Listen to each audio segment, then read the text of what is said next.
Ang haba pa naman yun eh. Oh. Nga. Saan nilagay yan?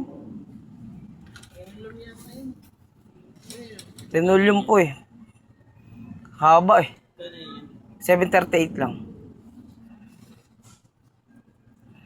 Kala ko poste ng maral ko to eh. Ang haba eh. Sabi ko, ang hirap ipasok yung motor.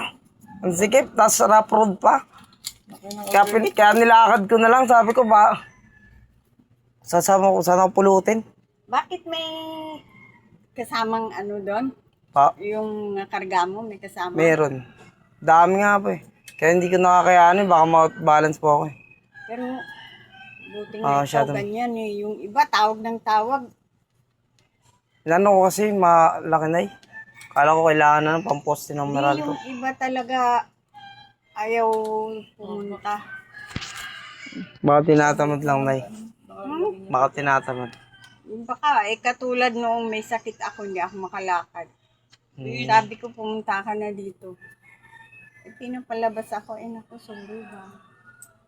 Tapos alam mo minsan, daming dumadating sa akin na hindi ko naman order. Yun lang. Marami na scammer na, kaya ingat-ingat kayo mag-order. Huwag kayo mag-order sa mga ano, sa Hindi, buti Facebook. sana anak kung may ano ako, may order ako talaga. Meron talaga, may kumukuha ng mga informasyon.